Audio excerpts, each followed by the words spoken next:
What's up guys, this is VinylicPuma, and today I'm back with another Fallout New Vegas video, and today I want to go over 10 of what I think are among some of the best vanilla game or non-DLC weapons in Fallout New Vegas. Now, before we start, I just want to go ahead and say that there are a lot of amazing weapons to choose from in New Vegas's base game. In fact, there are so many awesome weapons in this game that I couldn't even include all of them in this particular video. So if you don't see a weapon that you like on this list, that doesn't necessarily mean that it's bad, it just means that I didn't include it. Also, I'm prioritizing a lot of these weapons based on statistical qualities such as damage, DPS, and durability, in addition to taking into account how easy or difficult that they may be to acquire. Generally, the better stats a weapon has and the easier it is to get, the higher up it will be on this list. With all of this in mind, these are what I think are among the top 10 best vanilla game or no DLC guns and weapons in Fallout New Vegas, starting now. Number 10. The Q35 Matter Modulator. It was a difficult choice to choose between energy rifles, but I do believe that the Q35 Matter Modulator is the best one available for more general use. With this in mind, it's true that weapons like the YCS-186 or Multiplaz rifle have better damage per shot, while the Tri-Beam laser rifle has better damage per second. However, the main advantage that the Q35 Matter Modulator has over these types of weapons is that it's far more durable, meaning a lot less repairs, and the weapon uses only 1 ammo per shot, making it much more ammo efficient. So, while the Q35 Matter Modulator isn't necessarily the most powerful weapon in its class, it's still pretty useful while still remaining very practical. With this in mind, you may find that you'll want to upgrade to something more powerful later on. You could use another energy rifle like the YCS-186, the Multiplaz rifle, or the Tri-Beam laser rifle. Just keep in mind that these weapons typically require more repairs and or use a lot of ammo per shots. But if you'd like the Q35 Matter Modulator, you can find it behind a locked door on the main floor of RepCon headquarters.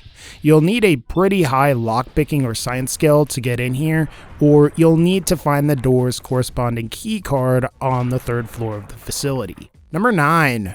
The Ranger Sequoia. If you're looking for one of, if not the most powerful pistols in Fallout New Vegas, I think you'll find that the Ranger Sequoia is going to be your best choice.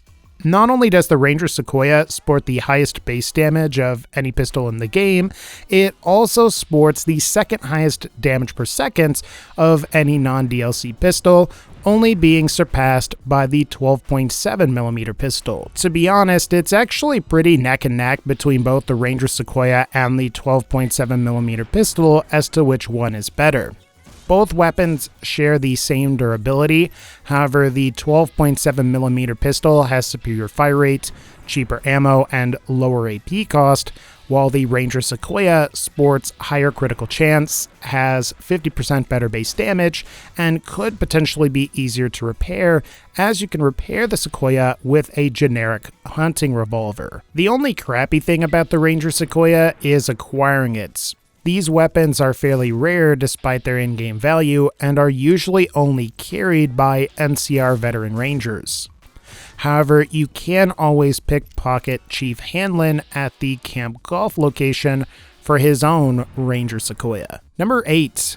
The Ballistic Fist. So this is a pretty interesting unarmed weapon in the sense that it consists of a wrist-mounted shotgun that activates when the player's fist connects with an enemy. So in addition to feeling the power of the courier's punch, enemies will be getting hit with a shotgun from basically point-blank range. However, the best part about the Ballistic Fist is that before DLC, it has the highest base damage of any unarmed weapon in the game, and provided you're not playing with the Wild Wasteland trait, it has the second highest DPS of any unarmed weapon in the game, only being surpassed by the Pushy and, of course, the Fist of the North Roar if Wild Wasteland is active. So if you're not playing with the Wild Wasteland perk, the Ballistic Fist is going to be one of, if not the best choice for unarmed weapons. One of the downsides to the Ballistic Fist, though, is its durability. At 395 attacks before breaking, you may find that your repairs are going to be semi-frequent. For this reason, I highly recommend that you acquire the jury rigging perk, as it will greatly help with repairs. With jury rigging, the Ballistic Fist can be repaired with any unarmed weapon, making your repairs fairly cheap. If you would like to obtain a Ballistic Fist, you can purchase it from a variety of different NPCs. I recommend that you either try Blake at the Crimson Caravan, Torres at the Hidden Valley Bunker, Mick at Mick and Ralph's, or from the Great Khan Armorer in the Great Khan's Armory. Number 7. The Oh Baby Super Sledge.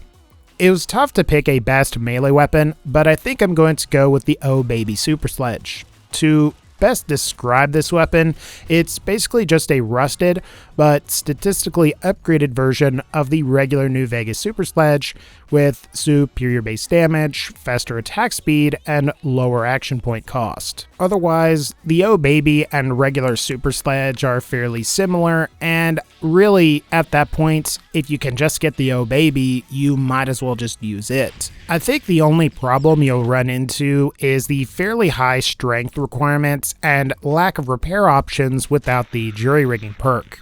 However, repair issues with the Super Sledge can be easily remedied with the jury rigging perk, which will allow you to repair Oh Baby with any cheap two-handed melee weapon like the 9-iron or pool cue.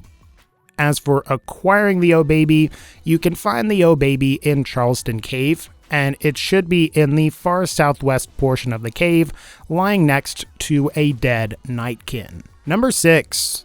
The Gatling Laser.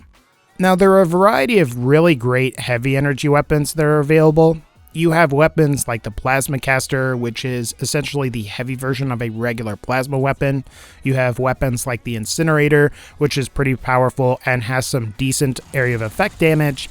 And you also have the Tesla Cannon and its variants, which deal pretty good damage and will help you save a considerable amount of your electron chargeback ammo. It's a pretty difficult decision, but I think I'm going to have to go with the Gatling Laser, as it tends to have the best damage per second among weapons of its class. And while it is true that the weapon has pretty poor base damage, I would say that it more than makes up for it with its very high fire rates and high magazine size. My only complaint is that I wish the base damage was higher on the Gatling Laser, as it would certainly make the weapon far more powerful. Still, I think you'll find that the Gatling Laser is generally a better option than something like the minigun, as the strength requirement is lower, and if you would like a Gatling Laser, you can usually receive one from the Brotherhood of Steel safe house, or you can purchase one from the Van Graffs at the Silver Rush. Number 5. The Riot Shotgun. When it comes to shotguns, I think it's fair to say that the Riot Shotgun is quite possibly the best one available. While it's not the most powerful shotgun when it comes to damage per shot, the Riot Shotgun is the best shotgun when it comes to damage per second. It's also fairly durable, as you can fire 870 shots from full condition, while other shotguns like the Dinner Bell, Big Boomer, and the Sawed-Off Shotgun will break sooner. Plus, you may also like the Riot Shotgun's superior magazine size, which can prove to be nice, as most other shotguns will have you setting through a relatively long reload animation after every 1 or 2 shots. My only complaint would be that the Riot Shotgun doesn't use 20 gauge shotgun shells, which are typically cheaper to purchase. However, I think you'll find that the Riot Shotgun will more than make up for that with its outstanding damage per second and its pretty great durability. So, if you would like one, they can be acquired at a variety of different locations. However, I think you'll find that your best bet will be to buy one from the Gun Runner's Kiosk. Number 4. The Light Machine Gun. So the Light Machine Gun is an awesome, fully automatic assault rifle that may have fairly low base damage, but more than makes up for it with its superior rate of fire and extremely impressive damage per second potential. In fact, out of all of the ballistic rifles in Fallout New Vegas, the Light Machine Gun might just be capable of the highest damage per second out of any of them, potentially making it one of the best choices in the ballistic rifle category. What's also nice about this weapon is its very high durability. as you can fire 3,995 shots before the weapon breaks, and provided you have the jury-rigging perk, you can repair this weapon with a variety of two-handed automatic weapons like the 12.7mm SMG. You can repair with assault carbines, marksman carbines, and even service rifles, just to name a few. I think my only complaint with this weapon would be that the ammo is a little more expensive than it is with other full auto weapons like the assault carbine, which use 5mm ammo. With this said, 5.56mm does have the benefit of being slightly cheaper to craft at a reloading bench than either 5mm or 308. So that's something to consider. But if you want the light machine gun, you can acquire one from a variety of different locations. After level 16, you should be able to purchase one from the Gun Runner's kiosk, or alternatively, you can purchase one from Knight Torres at the Brotherhood's Hidden Valley Bunker, or you can sometimes pick them up from defeated NCR heavy troopers, as well as defeated super mutants or Nightkin masters. Number 3. The Mercy Grenade Machine Gun.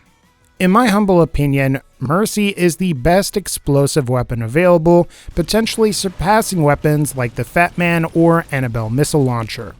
This is mostly because Mercy has really great durability and fairly high DPS compared to most other explosive weapons, which either tend to be weaker or are simply not capable of quite as high a rate of fire. Compared to the standard grenade machine gun, you should be getting more than twice the durability, better area of effect damage, and superior DPS overall. One of the problems with Mercy though is its ammo. Unlike the regular grenade machine gun, which fires the less expensive 25mm grenade, Mercy fires the much more powerful but also more expensive 40mm grenade. And while you may have more of these provided you're using grenade rifles, the ammo is still fairly expensive, having an in-game value of 12 bottle caps. However, I would say the Achilles heel of Mercy is repairing it. Even with the jury rigging perk, this weapon can only be repaired with other grenade machine guns, so even with the great durability, this makes the weapon very difficult to repair. Even still, Mercy is a great weapon, and if you want it, it's located in Deadwind Cavern near the legendary Deathclaw and a dead Brotherhood of Steel soldier. If you ask me, you should definitely pick this gun up. Number 2. The Gobi Campaign Scout Rifle. While the Gobi Campaign Scout Rifle isn't necessarily the most powerful sniper rifle in the game when it comes to damage per shot, it does have a number of other important things going for it that may end up making it superior. Specifically, the Gobi Campaign Scout Rifle has very high rate of fire, fairly low spread, an extended magazine, reduced AP cost, and you may be surprised to know that it has pretty decent critical hit chance, as well as a pretty significant bonus to critical hit damage as well. Overall, I think you'll find that the Gobi Campaign Scout Rifle is capable of some pretty good DPS on its own, and it has some excellent critical hit potential, making it a great choice for players that have builds focused around performing critical hits. Like so many of the other weapons on this list, you're definitely going to want to pick up the jury rigging perk, as this will allow you to repair this weapon with a number of other two-handed automatic rifles. Otherwise, you're limited to generic sniper rifles. But if you want the Gobi Campaign Scout Rifle, it's relatively easy to obtain, as it's simply found in a locked gun case located at Sniper's Nest between Cottonwood Cove and Camp Searchlight. You will need a lockpicking skill of 100, so just be aware of that if you plan on coming here really early on in the game. Number 1. The CZ-57 Avenger Minigun. The CZ-57 is one of the vanilla game's most powerful heavy weapons. While the damage per shot isn't especially high, this weapon is capable of some monstrous damage per second, due in large part to the weapon's superior rate of fire.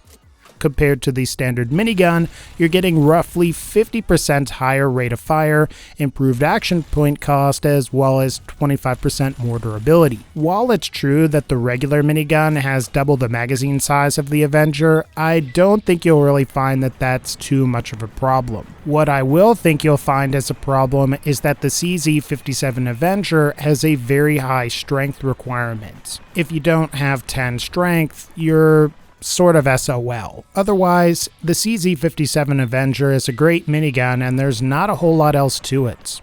If you want this weapon, it's found at a location called Devil's Throats, and it's located inside of the blue truck there. Alright guys, that's gonna pretty much wrap up this particular video. If you made it to the end of this video, feel free to hit the like button, and also feel free to leave a comment with the word Sahelanthropus. It's kind of a shame that the new Metal Gear sucks, but at least we can relive fond memories of playing a true Metal Gear game in the form of Phantom Pain. Otherwise guys, like this video if you liked it, click the bell to join the notification squad, and as always, take care, and I'll see y'all next time.